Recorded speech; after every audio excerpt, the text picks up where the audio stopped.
You're listening to the 1223 podcast with Bernard Pollard and Kerry Williams. Brother. My dog. What's up, baby? Ain't nothing, man. It's so great to get back, man, on the airways and on the visuals. Yes. It's been a while, man, and I missed it.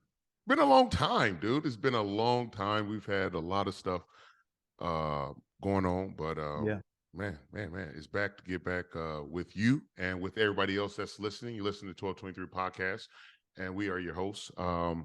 It's been a long 2 weeks. We just got back from Vegas. First week we were in Disney, and you were just cracking on me, and I'll take it. I'll take it. The Tower of Terror. I'm not a heights person. I was terrified, and bro, it's one of the best rides you could ride on at Hollywood Studios, man. It is. If not the best, in my opinion, it is. It gives you multiple different rides. If you ride on it back to back, each ride is different. So that's one thing I can appreciate. I don't. Yeah.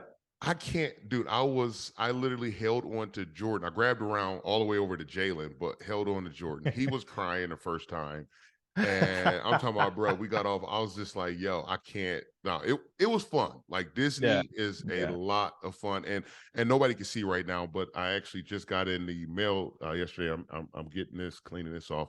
I got a Black Panther T'Challa helmet. I got a lightsaber, and I got a bro. So I went in. Y'all went to Disney Springs to get that T'Challa helmet?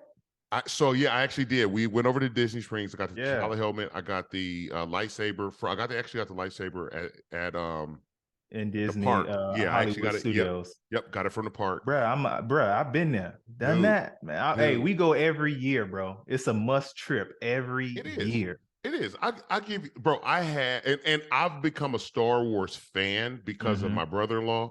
But yeah, I got a Darth Vader helmet.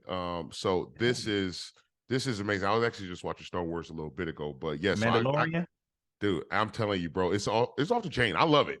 I love Star Wars. So Hollywood Studios is amazing, man. With that Star Wars section back there, man.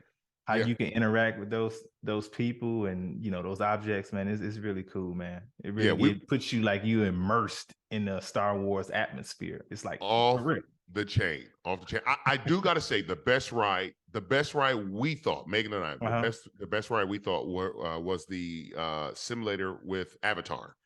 That was amazing. Amazing. I'm talking about like as you sit in it, it means literally like you're on the animal flying around. I mean, just smelling when you're going in between the trees, you smell the trees, you smell just the water hitting you. Did y'all go on that ride? I have not experienced that one, but that's something. That's an Epcot, or is it? No, that's at Animal Kingdom. Yeah, we haven't been to Animal Kingdom in multiple years. We probably need to make a visit. Dude, I'm like Kerry, y'all got to do that one. That one was a 225-minute wait, and it was off the charts. Yeah. So, but we actually had it's not a fast pass anymore. They call it you got to go through time or something. It's like a lightning pass or whatever. So it was nuts, man. But it was definitely a lot of fun. It was a lot of fun. So for everybody, we're just kind of recapping. My vacation. Obviously, we got back from Disney last Friday and was home a couple days and then left for Vegas. We go to Vegas every year with my cousins and my sisters. We was out there from Sunday to Thursday. So we just returned, man. And so that was a blast just to be able to be with family, laughing, eating, just cutting up, acting a fool was so much fun. We did an escape game. We escaped. We did That's dope. Oh man, I forget which one it was. Which escape game? It was the we were on a submarine, so it was something. We were gonna do Prison Break, but I've done Prison Break here in Nashville, so we ended up doing that one. The Depths. It was called the Depths. So yeah, we did that one, bro. Right. So how was y'all spring break? We just chilled, man. Actually, we did go to Nashville. Oh yeah, but during our trip, it's cool. But we went to Nashville. We wanted to see y'all, but things didn't work out that way. We already had plans. And unfortunately, I lost one of my uncles, man, and that really hit and hurt the trip a little bit. Yeah. But our kids were able to see their grandparents, see our our aunts and things like that, and that was really refreshing and really cool. And you value the time with family, man. It's important because life is so short. Yeah, that's true, man. That's true, man. And we send our condolences, and yeah, we appreciate it. Yeah, man. We here, bro. Yeah. And so, man. So today, Cam Newton. So as we're on spring break and everything is kind of happening, and here within the last week or week and a half, whatever it was, Cam Newton is trying to get back into the league, come back to the league, and he worked at Auburn's Pro Day, threw around. Did you watch any of that? No, I wasn't able to, but I heard he was out there. He was trying to get back in, and he was doing his brother a favor. And I thought that was very noble. Yeah. Okay. That's just the type of guy he is. I think he's a really cool dude. Yeah, I like Cam. I was sitting there. I watched him throw, and I thought he threw, balls. I thought he threw well for the most part. There was one deep ball where I thought it was a little underthrown, but nevertheless, we can be picky or whatever it may be. Cam released another video where he was talking about, there's not 32 quarterbacks better than him. And I believe that. I agree with that. Yeah, I believe that. If you give me your take, if an NFL team was to take a chance on Cam Newton, which team do you think takes a chance on him? His skill set, everything he brings. The Atlanta Falcons. Oh, you've been pushing Atlanta. You push Atlanta for Lamar. You're like, why? I think that Atlanta Falcons a benefit, man. That's his home. I think, going back home may bring some peace. I don't know. And he may have a different perspective on, on how his approach is going to be this off season, and he gets to start fresh with a new franchise. And I think it'd be good. He'd be a good mentor for Ritter. I just think it just fits for me on more than just, football level. I just think that Ritter may need another year, and if Cam can do it, why not Cam in Atlanta? That makes sense. And I don't agree with you a lot when it comes to a lot of just players moving around and just agreement. But I agree with you on this one. I do. I agree with you here. The only thing I am going to say, as much as I may agree with you, I think my gut is telling me Cam scares a lot of teams, if not all teams. Cam is a guy who's confident.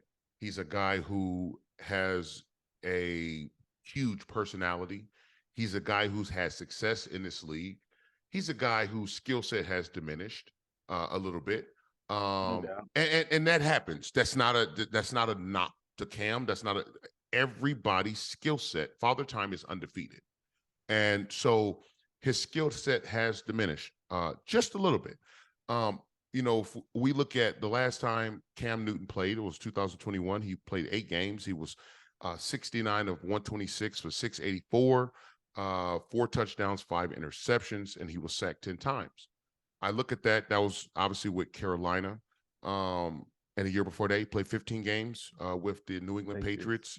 And he threw for 2,657 yards, 8 touchdowns, and 10 interceptions. That was hard for me to watch Cam in that situation because I saw, the New England Patriots kind of move their offense a little bit. And it just looked different. And of course, anytime Tom Brady leaves somewhere, to get some success, New England had to change some stuff with Cam under center. I look at this and I just think he's a guy that scares teams. He's confident. He's a guy that if Ritter, let's say the Atlanta Falcons takes a chance. If Ritter's not playing well, does Cam sit in the shadows and still be quiet? You know what I mean? Like that right there, I think is what scares teams because they don't know. Has Cam ever had a history of being vocal at some point and showing his displeasure? To my knowledge and to my recollection, I have not heard anything like that. I've only heard great things about him in the locker room. Right. And everybody loves his personality. Everybody, and he's gonna be a guy that's a character. He's gonna be a guy that comes in with flashy clothes and things like that. So he's gonna give you something to talk about, and he's gonna talk himself. But I haven't heard him as a bad teammate or a guy that's not necessarily in the position to lead. Right, and I agree. I don't think I've never heard anything negative about him when it comes to him being a teammate and anything like that. But when you make the comment, there's not 32 mother effers better than me. That right there. That's his confidence. But that's his confidence. But that's who he has been for years. And I'm gonna be honest with you, when you're part of the top 1%, that's the mindset you gotta have, man. Right. Period. When you come out there on the field, man, I don't care if I'm, according to Pro Football Focus, I'm 138. It ain't 138 guys better than me. 130, whatever it may be. Right. That's just the way you have to feel. You have to walk around with that confidence, because if you don't, then shoot, you're gonna get ate up, man. And that's just life, period. You have to have confidence. You have to exude that. You have to show some type of bravado, something, man. It's the game of football, man. And I agree. Once again, I agree with you. But where I'm coming from is a place of, when we look at 32 backup quarterbacks and we look at the history of this game, we know the backup quarterbacks, they are perfectly fine with never having to play. They don't want the pressure. They're taking a check, and they're okay with that. Cam Newton is competitive. And if things aren't going well, he is going to let it be known, as he's letting it be known now, that there's not 32. Yeah, I agree with him on that, because there are not 32 athletes out there at the quarterback position that can throw the ball like he throws the ball, especially down the field. I don't think that they could spin it the way he spins it. He has a lot of velocity on his balls, and I think he has a unique skill set. Right. But I don't think that there are 32 other guys that are better than him. Maybe it might be a 10, maybe 15. Right. But is he worth? Very modest. But is he worth, taking He's the worth chance to bring in? Bring him into camp. Why not? Okay, I agree. What's it gonna hurt? Bring him into camp, see what he got, see what type of shape he's in, see if he can throw the ball, 30 times, 20 times a practice, and see what type of velocity he has on the ball. I mean, I don't think you get I don't think you lose anything for signing him, and I don't know how much he's going to sign for. Now, that's another thing that might be the issue. Is what's his worth? What does he see himself as, and how much of a pay cut he's going to take? Because I understand that you feel like 32 players aren't better than you, but however, nobody's going to pay you top 5 money. Nobody's going to pay you top 10 money. Nobody's, you know what I mean? Not 20 money, so, it's just is what it is. Your market is very, very slim. Right. And that money value is very, very low compared to what you were getting paid previously. Right. I'm with you. I look at this whole situation with Cam Newton. Like I said, I thought he threw the ball well. I agree with you. I think him being in Atlanta with the Falcons, I think that, and that fan base gonna be wild. Right. It's already wild out there, man, and it's already a great experience as a football player who's gone into Atlanta and competed with those guys, man. It's a great atmosphere, and you add Cam to that, man. Come on, man. I think it's a match made in heaven for me. For you, and I don't know about a match made in heaven. It makes sense. I mean, it makes sense. I mean, what you're doing is you're grooming a guy. That's how I feel. Unless you're gonna just go ahead on the hand and reins over to Ritter and allow him to do it. I mean, that's fine too. And I think Cam will be all right with that. Yeah, I want to think Cam would be okay with sitting behind somebody. I don't know if he's capable of. And this sounds so bad, what I'm about to say, because I don't know right now. I don't have another way to say it, but I don't know if he sits back up and be quiet. I think that's a conversation you have with him initially. I think he's a grown individual. I think he's grown immensely since his tenures. And I think this is just a conversation you have. Hey, look, man, we're going to go with this guy. injuries do happen, if things do happen, then hey, we need you. However, what we need you to do is to be, a guide. We need you to be a mentor. We need you to, do something that you've never done in your career. Can you do that? And if he says yes, then okay, cool. You got to take him at his word. But then also, like I said, at camp, you can see it. He gonna compete. Right. And if you name Ritter the starter, then hey, hey, we agreed to this. You just sit down and have another conversation with him throughout the season. Things might not go well. It's a rookie quarterback, not a rookie quarterback, second-year quarterback. And, things might not necessarily be perfect. But what we want you to do is to, sit back, groom, talk positively, be a positive light, which he's always been. Right. And, going from there. Okay. That's fair. And I agree with you there. And I'm not going to, I wanted to hit it. I wanted to try something from a different angle, but I'm not. I'm not going to do that. Let's go. Let's go there. Let's take it there. A different angle. I think I agree. I think it makes sense. I don't know if Arthur takes that leap, knowing his personality. And he may have changed a little bit over the years, but for the most part, I've been around Arthur when I was with the Titans. I've been around him. I know him. I don't know if he's willing to deal with a personality that big. And not to say that it's bad. I don't know if he's willing to deal with a personality that big. I don't know if they want that. I don't know. Cam exudes Atlanta. That's exactly what you see on a daily basis when you go out there. I agree. But when you go into that building, I mean, Atlanta that's not the faces in those positions. You know what I'm saying? And so I understand what you're saying, and I agree. Atlanta potentially could be a situation for him. I think a couple other places may be good, but yeah, we'll see. I don't think it hurts to get him in the camp, get him thrown around. But I just distinctly, I remember, for me, and to take this back to me, when I was trying to get back into the league, I remember it was 3 teams. When I was my own agent, I talked to them and I was like, yo, like, look, I've been working out, and they wanted to see tape. And after having discussions with management and everybody else, they was just like, flat out told me, Bernard, we are the head coach is afraid of losing the team because of your leadership. And I do believe Cam is a leader, but I think personality and the way things may be with him, he's been in the league for a long time. I think that this is the same situation. The league brings in who they want to bring in.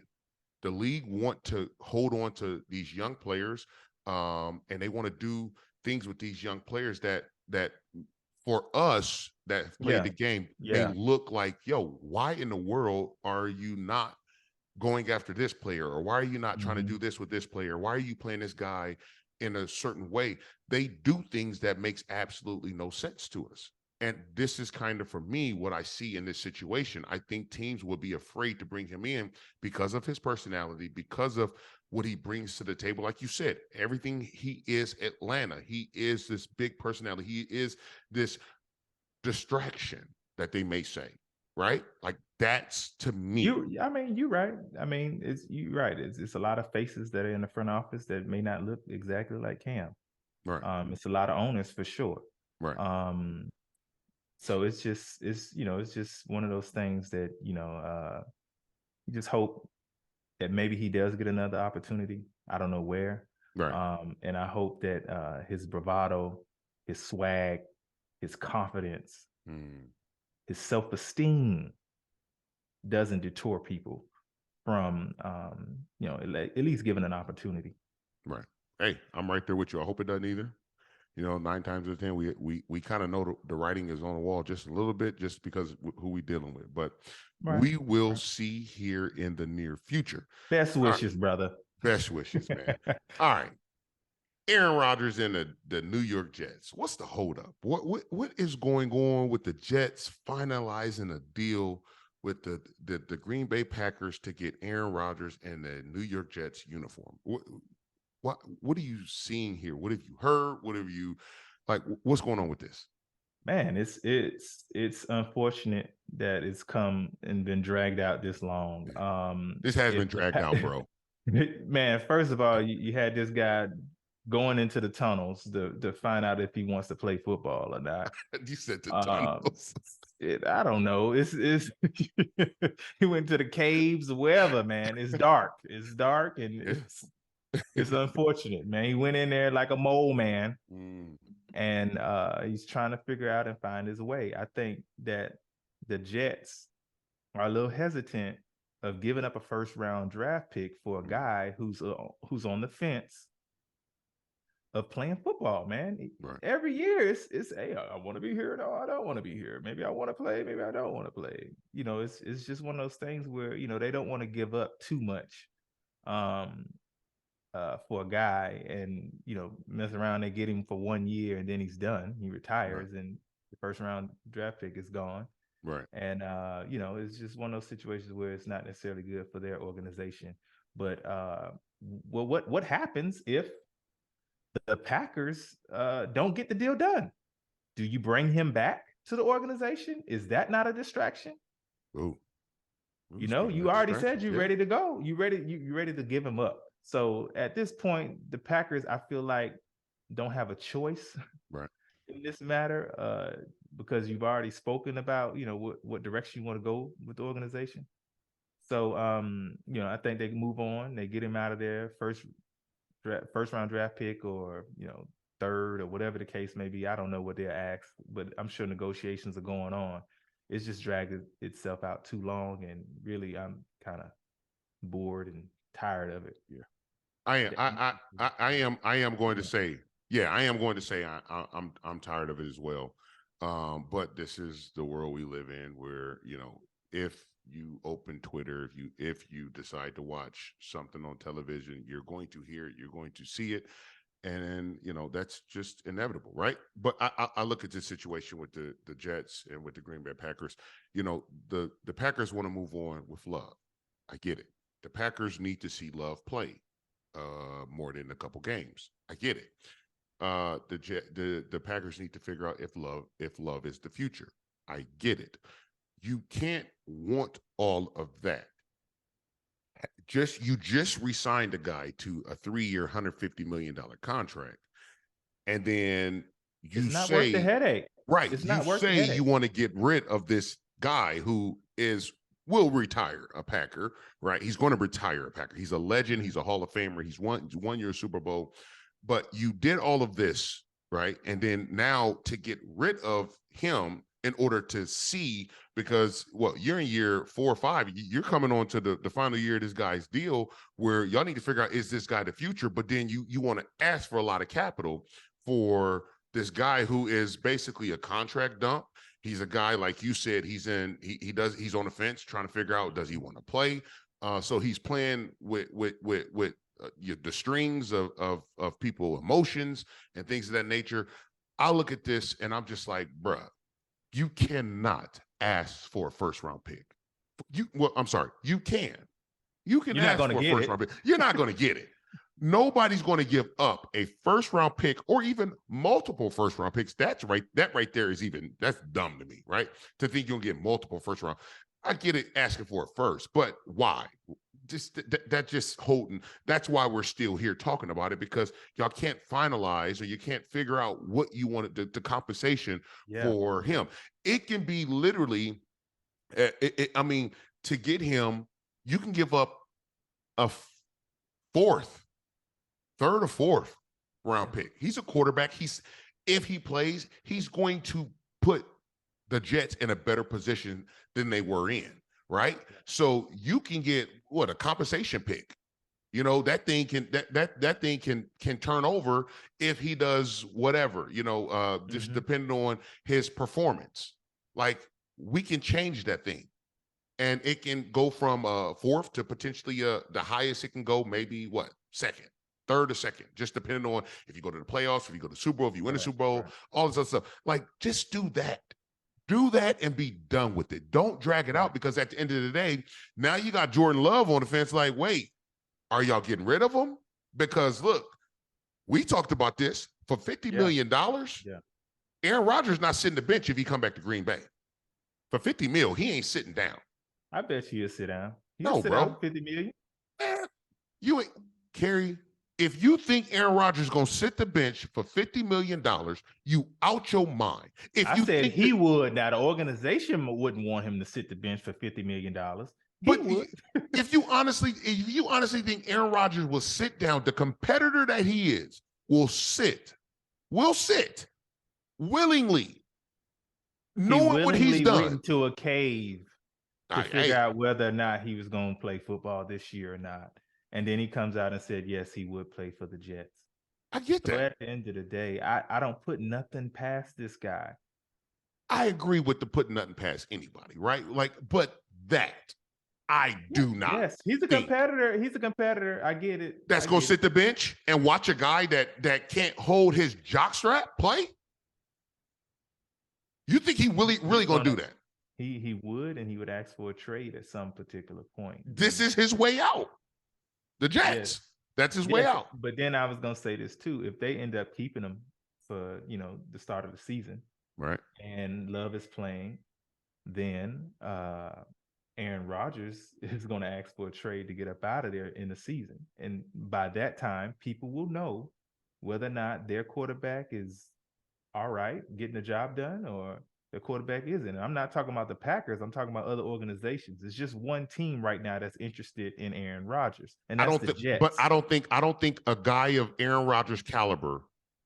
First and foremost, I don't think of. Let me rewind. If I'm the Green Bay Packers, I'm not going into fall camp with Love and Rodgers. You can't do it. You cannot go into fall camp with both of those guys on the roster. One of them got to be gone. And it's going to be Rodgers. It has to be Rodgers. But if it isn't, what happens then?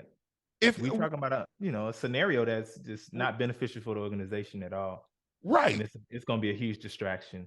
It's going to be I agree 100%. It's going to be a big distraction. Love needs to know that this team is his. He needs to know that the executives are behind him. He needs to know that the head coach and everybody, the head coach that drafted him is behind him. He needs to know that. And the only way to know that is you have got to get this Hall of Famer, future Hall of Famer, out the door. Kick him out, get him out, take whatever you need to take for him, but get him out the door to show Love that you guys are behind him. So that way to be in a room, can you imagine him sitting in a room, having to break down film with Aaron Rodgers sitting next to him like that right there? And we've done it. We've talked and we've broken film down. And obviously the DB position is different.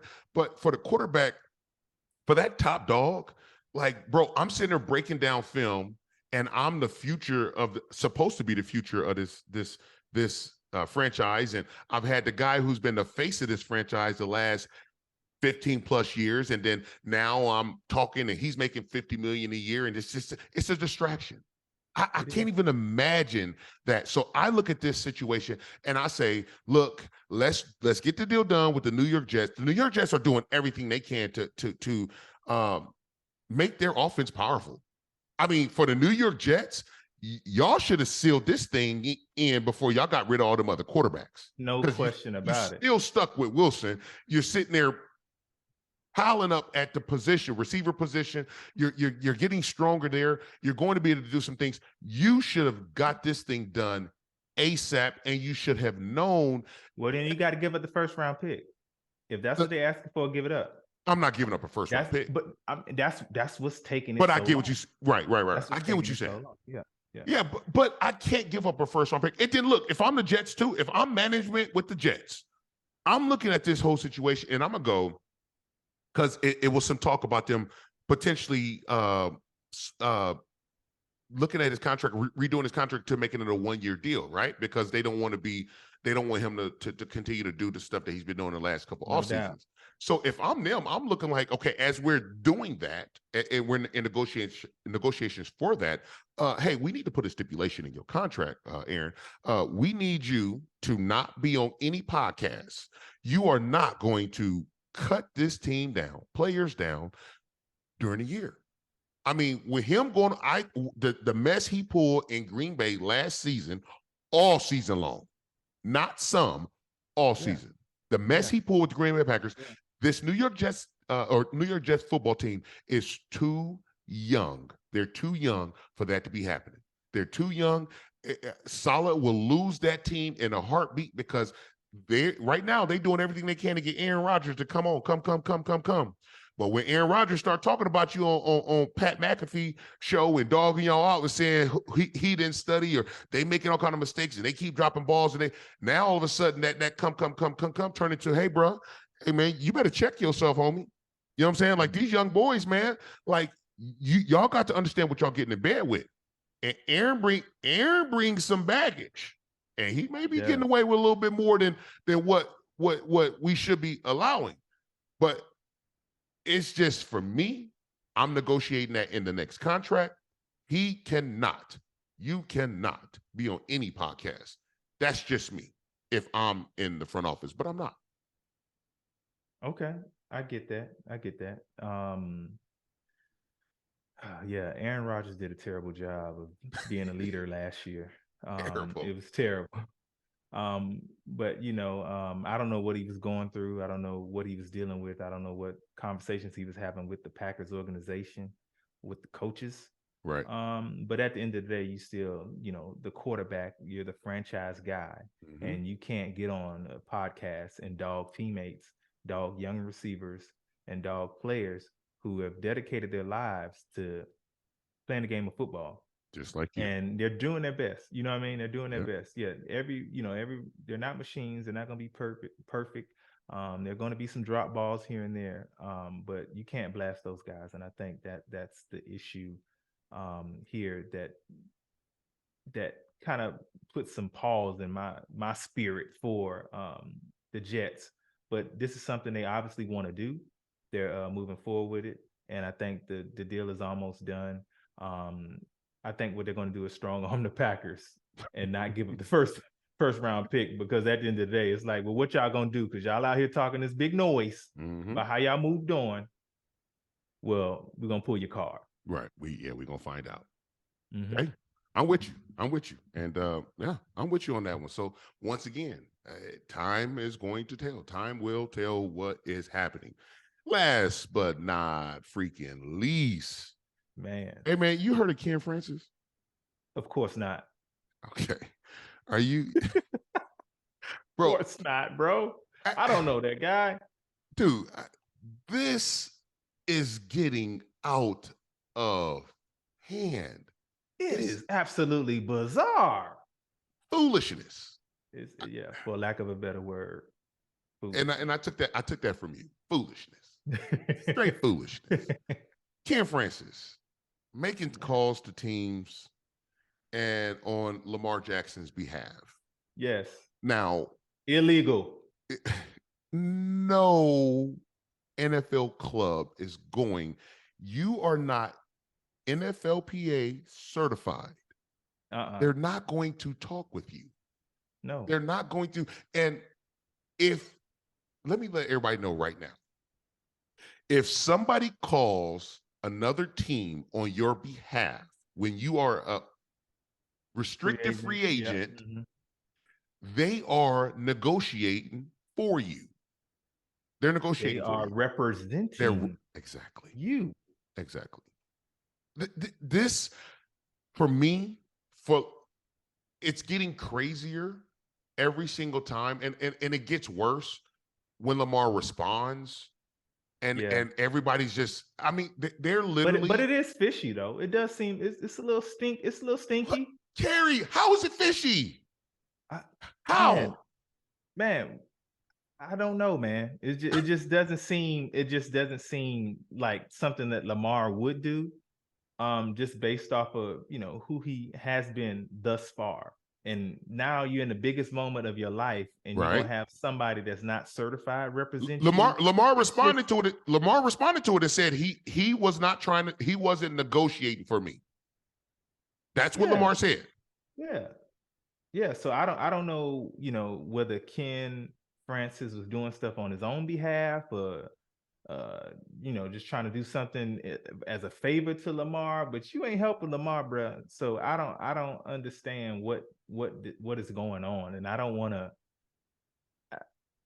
to put judgment on somebody that hasn't proven this up until this point. And if this is something that's going on, right, I don't know if I want that in my locker room. You know what I mean? Like, dog, this is absolutely not right. right. You're gonna cost the club $47,000. Right. For potential fine for communicating with somebody that's not certified. Right.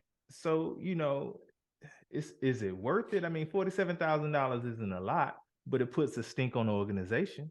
Right. It shows that you're willing to do any and everything. And well, it looks bad. It looks bad to the public too.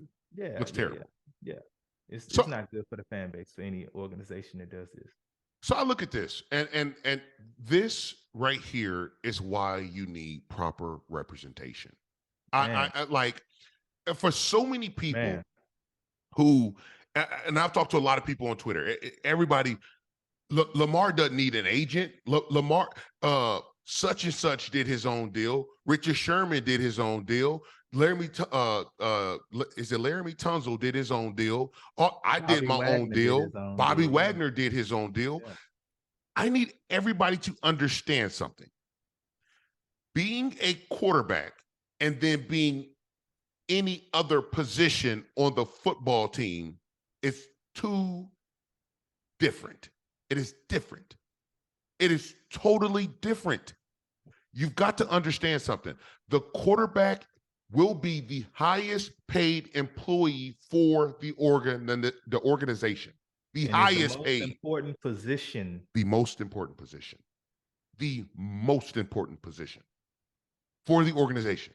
There is no way, shape, or form any quarterback should be representing himself. Unless you're a backup. Unless you're backup.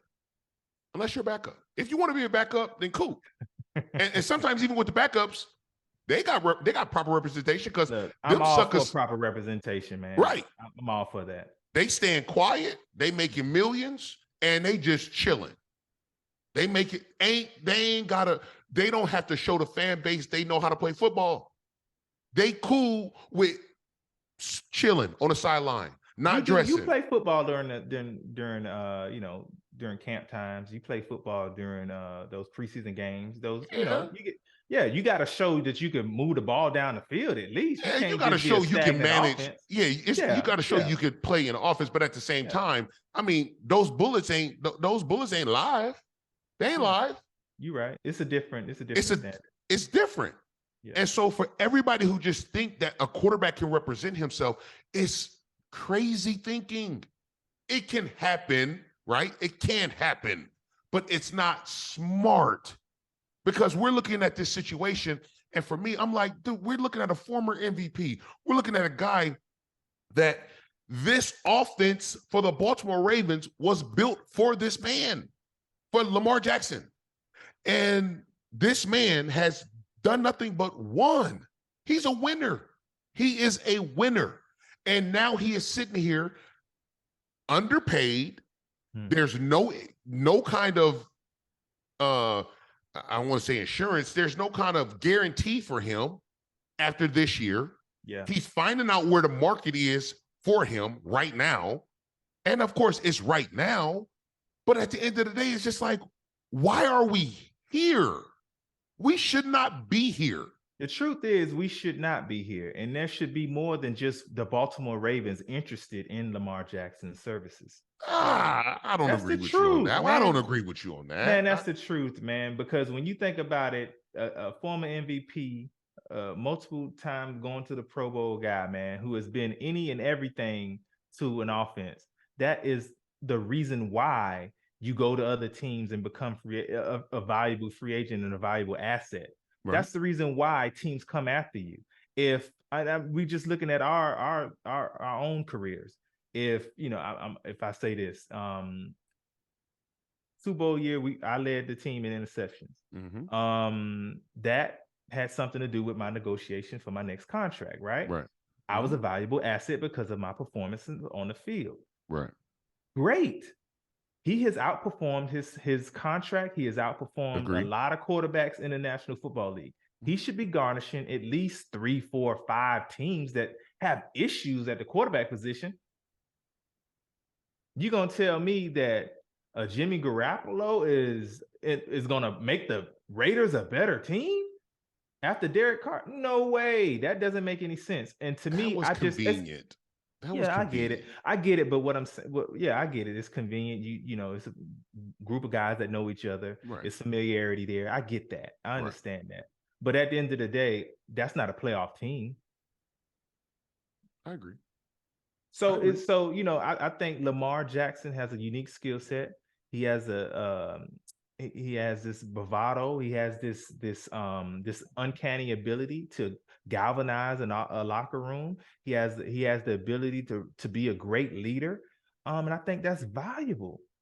And I think it should be more organizations should be, chomping at the bit to get a guy, man. 2 first-round picks. Really, is that too much to ask for a guy that's been exceptional, that's been a winner his entire life? I agree. I agree with you to a certain extent. Man. I agree with you to a certain extent. He is valuable. I think he should be highest paid quarterback for the Baltimore Ravens because of what he's done with the Baltimore Ravens. And I'm not saying that to be a dickhead. I'm just being honest. Hey, for what man won a Heisman Trophy without Greg Roman, and he's had enormous success without I hear Greg. College and NFL, 2 totally different leagues. Hey, look, I think this, but I'm gonna say this. I think that his skill set is still unique. Is it? His skill set is very. His skill set is very unique. It's very specific. I think because he's so you're saying that he has to run a Greg Roman offense in order to be successful? Yes, he's proven that previously. Don't you say that? He's won the Heisman. Don't compare college and pro, bro. You can't compare college and pro, Kerry. Okay. Freaking Reggie Bush was off the charts. But we talking about a quarterback position. We ain't talking about a running back position. Right, but even dude, Vince Young was amazing. Reggie Bush was a finesse runner. Reggie Bush never ran in between the tackles like that. He was a finesse guy. I get it. All due respect to Reggie Bush, Matt Leinart was good. Was Matt Leinart good in college? He would have been. Matt Leinart was a great college and was terrible in the league. But what I'm saying is Matt Leinart cannot hold Lamar Jackson's jockstrap right now. I agree. You talk about his performance in the National Football League. But we're comparing college, right? But we're comparing college. But no. What I'm saying is this: he's been a winner his entire life. I'm not comparing colleges at all. I just think that he had success without Greg Roman previous to the Ravens, and that's the reason why that he got drafted. So for me to think that he can't do anything outside of Greg Roman or outside of the Baltimore Ravens is to me, I'm not, for lack of a better word, is not logical thinking. And I don't want to say boneheaded, because at the end of the day, that just, to me, it just doesn't make any sense. He's been everything the Ravens needed and more. That's the reason why you go after free agents. He's been great. But he's been great in a specific offense. He's been great in a specific offense. So you telling me you can't teach an old dog new tricks? Right now, with the way that his career has gone, I'm saying no, you can't. With him, you can't. I mean, look at this. Does he make any team? If you plug Lamar in do you make him better? I'm just saying, do you? Yes or no? Lamar Jackson, does he make the Colts better? In the Colts offense? Does he make the Colts better? In the Colts offense. And he has a running game that's solid there. Yes, it would modify a little bit, obviously, but I think that he makes them better. I think he would make them better, but then at the same time, which we talked about this before, I think he handicaps teams because he's Superman all year long. He's Superman. And now you're telling me he can't change his mindset to not be Superman when you give him an offense that's not dedicated to him being Superman? I don't know. I don't know if that can happen. I wanted to. I don't know if it can happen though, because he has been Superman, and this has been the downfall for him in his career. Risk that every organization takes every time you get a free agent. Because you don't know if this guy's a system guy or this guy is a guy that can do it in any freaking system. Right. Okay, so I agree with you on that because we got to look at it, and I have to be honest. So when Tom Brady went down, Matt Castle had to step in, right? Matt Castle got a contract. He got paid by the Kansas City Chiefs. Okay, when Tom Brady went down or was suspended, Garoppolo had to play. Jacoby Brissett had to play. And those guys got opportunities as free agents, right? So the one thing that all How of many those Super guys, Bowls that them guys won? None. How many MVPs those guys had? None. I'm right. How many Pro Bowl performances have those guys had? I want to say Matt Castle went to. I think Matt Castle went to a Pro Bowl. He might have went to the Pro Bowl. Yeah. That's the only one. That year after the year. I think Garoppolo's gone. Garoppolo's been in the Super Bowl. So I mean, I said, how many have they won? Right. I mean, Lamar Jackson got one playoff win. Yeah, so when we look at this, I think that nobody has a better record offense than Lamar. Nobody. I agree. None of those guys have a better record. I agree, but it's been in this. What is the holdup in this situation? In this situation is the specific offense. I truly believe that it's the specific offense that Lamar has been in. He is a quarterback that doesn't make any checks. He has a mouthpiece over. In 2018, there was no mouthpiece over his mouth. He had to make checks and everything else. 2019, he won MVP, bro. Does he win the MVP without rushing for how many yards? Does he win the MVP? He rushed for 1,000 yards. Does he win the MVP if he doesn't rush for all of them yards? If he rushed for 600 yards, does he win the MVP? He won a bunch of games for the Ravens. You just asked my question. Thank you. He doesn't win the MVP. Yes, crazy. We don't know. We don't know what happens if we just know what happens with what he did that year. We just know he won the MVP because he rushed for 1,000 yards. That was great. That was something that was unheard of for quarterbacks at that particular time. He rushed for 1,000, threw for over 3,000. Had 6 interceptions or something like that. His stats was off the freaking charts. 30-something touchdowns, bro. it was amazing. Carey.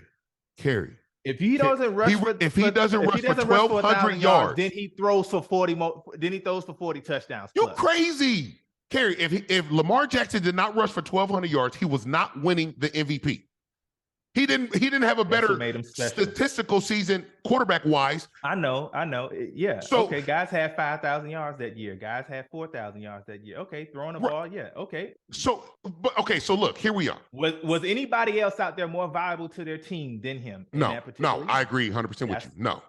Okay. He's valuable. But he's valuable for the Baltimore Ravens in that specific owners offense. Owners don't want to pay what he's asking for. If he wants a contract similar to what Deshaun Watson has, owners don't want to go down that route.